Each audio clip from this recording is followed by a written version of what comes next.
नमस्कार, मैं पूनम शर्मा और आप देख रहे हैं जनता वन न्यूज। तो चलिए देखते हैं आज की खबर में क्या कुछ है खास। कोडरमा विधायक एवं पूर्व शिक्षा मंत्री डॉक्टर नीरा यादव ने प्रेस वार्ता कर राज्य सरकार से कोडरमा जिले के सभी महाविद्यालयों को विनोबा भावे विश्वविद्यालय में ही बनाए रखने की मांग की। उन्होंने कहा कि इस संबंध में राज्यपाल, मुख्यमंत्री और शिक्षा सचिव को पत्र भेजा गया है। विधायक ने आरोप लगाया कोडरमा की उपेक्षा की जा रही है और जिले में बने कई शैक्षणिक संस्थानों में अब तक पढ़ाई शुरू नहीं हो सकी है। उन्होंने जगन्नाथ जैन कॉलेज सहित अन्य कॉलेजों को सर जेसी बोस विश्वविद्यालय गिरिडीह से संबंध करने के निर्णय का विरोध करते हुए इसे छात्र हित के खिलाफ बताया। प्रेस वार्ता में भाजपा युवा मोर्चा जिलाध्यक्ष राजेश कुमार सिंह और भाजपा नेता दिनेश सिंह मौजूद रहे। दिक्कत नहीं आने लगी, दूरी भी कम हो गई, अब यहाँ से संचालित हो रही है। अभी सर जेसी बोस विश्वविद्यालय जो नया बन रहा है गिरिडीह में, वहाँ पर अब सारे कोडरमा के अंगीभूत हो या गैर अंगीभूत हो, सबको ले जाने की प्रक्रिया चलाने की कोशिश की जा रही है। अब देखिए कि गिरिडीह की दूरी कोडरमा से 125 किलोमीटर के लगभग है। जिस चीज़ को कम करने के लिए रांची विश्वविद्यालय से यहाँ विनोबा भावे विश्वविद्यालय लाया गया, आज फिर यहाँ से अव्यवस्थित करके फिर से गिरिडीह के सर जेसी बोस विश्वविद्यालय ले जाने की कोशिश की जा रही है। तो क्या ये बच्चों के साथ में अन्याय नहीं है? आखिर ये सरकार करना क्या चाहती है? में सांसद विधायक भारतीय जनता पार्टी के हैं, इसलिए इस प्रकार की ओछी राजनीति हो रही है क्या? हम आपको इसमें 2-3 टेक्निकल बातें बता रहे हैं। आज न्यू एजुकेशन पॉलिसी, वो 4 वर्षों का ग्रेजुएशन हो गया है। 3 वर्ष तक बच्चों को महाविद्यालय में रह के अध्ययन करना है और कई सब्जेक्ट में उनको 4थे वर्ष में विश्वविद्यालय में जाकर के पढ़ाई करना होगा। अब यहाँ विनोबा भावे विश्वविद्यालय तो वो चल जाएंगे, बगल में है, लेकिन गिरिडीह अगर हो जाने से क्या वे बच्चे जा पाएंगे? तो फिर हमारे बच्चों में ड्रॉप आउट रेट बढ़ेगा या नहीं बढ़ेगा? पहला ये क्वेश्चन। दूसरी बात, इतनी दूरी तय करके फिर से बच्चे जाएंगे तो बच्चों को जो आगे पढ़ने का, ग्रेजुएशन तक जाने का या उस शिक्षा के लिए जो जा रहे थे बच्चे, उसमें कमी आएगी।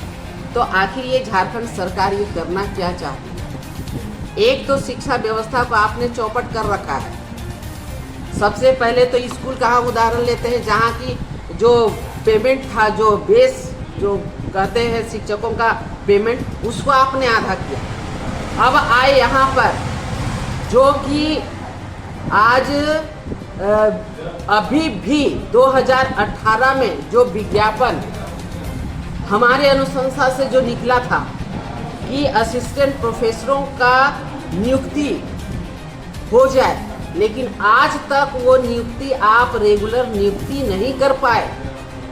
7 वर्ष होने चले, अभी तक वो जो नीट बेस्ड असिस्टेंट प्रोफेसर हैं, आज उन्हीं के भरोसे पूरे शिक्षण संस्थान चल रहे हैं, आप वो भी नहीं कर पाए।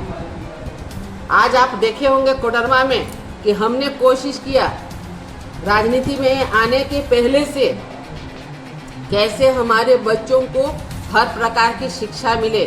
12-13 वर्षों तक यहाँ के गरीब बच्चियों को विशेषकर हमने कोशिश किया कि वो पढ़ाई करके कम से कम ग्रेजुएशन तक की डिग्री ले।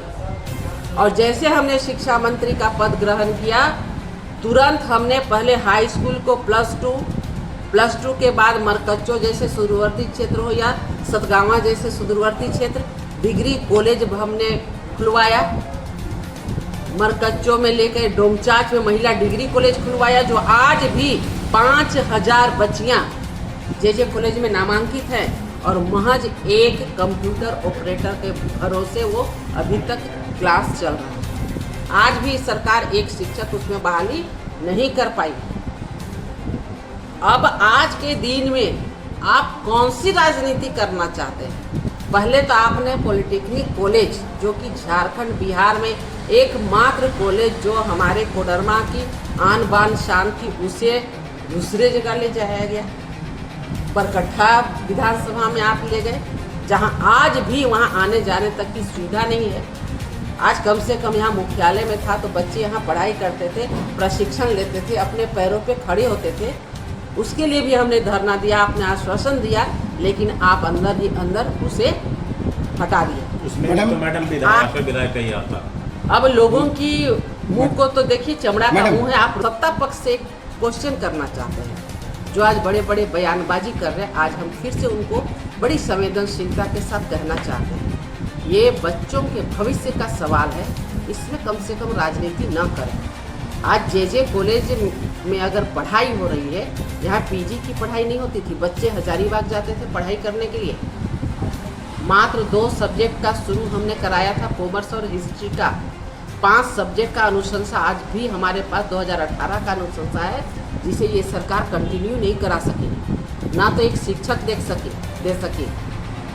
और आपको अभी 2-4 दिन के अंदर की बात बता रहे हैं, किस प्रकार की घटिया राजनीति ये हेमंत सरकार कर रही है, उसकी घटिया राजनीति आज हम फिर बता रहे हैं आपको। महज 8 स्थायी शिक्षक है जे कॉलेज में, लेकिन विश्वस्त सूत्रों से पता चला है कि अभी 3 शिक्षकों का ट्रांसफर विनोबा भावे विश्वविद्यालय में होगा अभी। तो आप ये शिक्षकों का ट्रांसफर करा रहे हैं।